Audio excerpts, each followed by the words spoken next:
నజీర్ అహ్మద్ అసభ్య చేష్టలు చేస్తూ మరి సోషల్ మీడియాలో పెద్ద ఎత్తున ఆ వీడియోలు వైరల్ అయితే మరి ఎమ్మెల్యే నజీర్ అహ్మద్ మీద మీరు ఏం చర్యలు తీసుకున్నారు?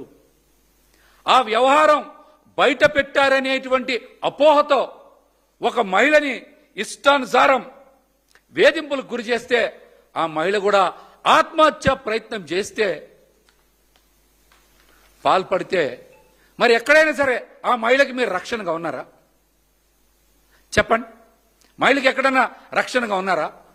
వేధింపులకు గురి చేసి అసభ్య చేష్టలకు పాల్పడినటువంటి నజీర్ అహ్మద్ మీద, ఎమ్మెల్యే నజీర్ అహ్మద్ మీద మీరు ఎందుకు చర్యలు తీసుకోలేదు? ఇదేనా మీ సీరియస్నెస్ అంటే? దీనికి సమాధానం చెప్పండి. దళిత మహిళ కేజీబీవీ ప్రిన్సిపల్ వేధించి మరి వెంటాడి ఆమెపై కక్ష తీర్చుకున్నటువంటి ఆమదాల వలస ఎమ్మెల్యే కోన రవికుమార్ ఆయన మీద ఏం చర్యలు తీసుకున్నారు? రక్షణగా ఉండి మరి ప్రిన్సిపల్ని కాపాడాల్సినటువంటి ప్రభుత్వం ఎందుకు అండగా నిలబడలేకపోయింది? డైలాగులు పేల్చే చంద్రబాబు గారు మీ ఆగ్రహం, మండిపాటు, సీరియస్నెస్ ఎక్కడికి వెళ్ళాయి? ఆ ప్రిన్సిపల్ని ఎందుకు కాపాడలేకపోయారు? కోన రవికుమార్ మీద ఎందుకు మీరు చర్యలు తీసుకోలేకపోయారు? మీరు సమాధానం చెప్తారా? సమాధానం చెప్తారా? నేను లేస్తే మనిషిని కాదు, నాతో పెట్టుకోవద్దని సినిమా డైలాగులు బాగా చెప్తున్నారు కదా మీరు. మరి మీ సీరియస్నెస్ ఏమైంది? ఎక్కడికి వెళ్ళింది?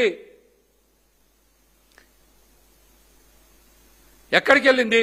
కనీసం ఒక్కరి మీదంటే ఒక్కరి మీదైనా సరే చర్యలు తీసుకున్నారా?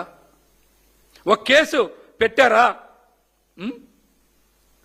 క్యాబినెట్ మీటింగ్లో మాత్రం హై డ్రామా నడిపారు.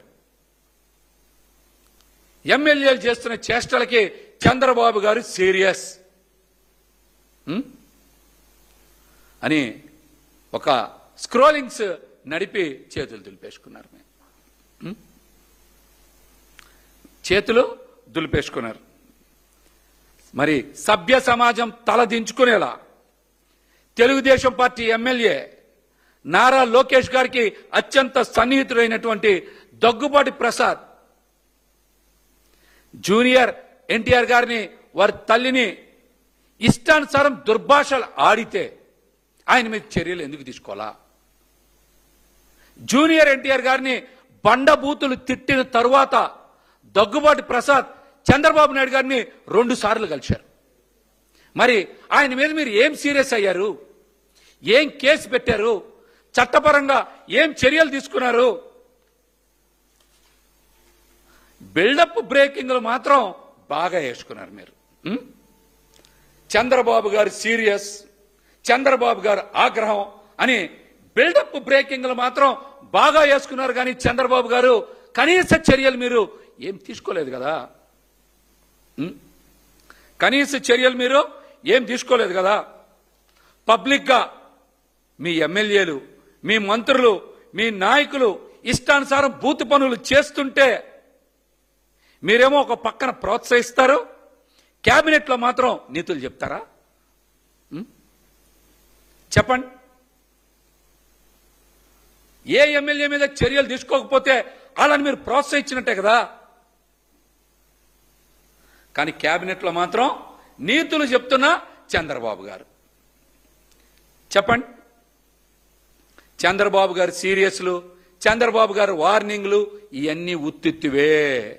ఆయన ఏ ఎమ్మెల్యే మీద కానీ, మంత్రి మీద కానీ, తెలుగుదేశం పార్టీ నాయకుల మీద కానీ కేసులు పెట్టరు, బోనులో నుంచోబెట్టరు, చట్టపరంగా చర్యలు తీసుకోరు.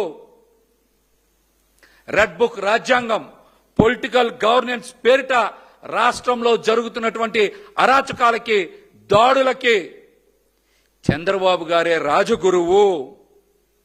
చంద్రబాబు గారే రాజగురువు. ఆయనే ఈ అన్నిటికీ కూడా రాజముద్ర వేస్తారు.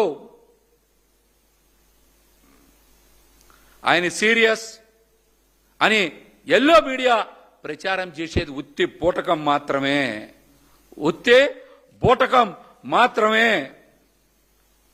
ఇంకా ఒక పెద్ద విషయం ఏంటంటే, చంద్రబాబు గారి పాలనలో బాధితులు పోలీస్ స్టేషన్కి వెళ్ళి కేసు పెడితే బాధితుల మీదే రివర్స్ కేసులు పెడతారు,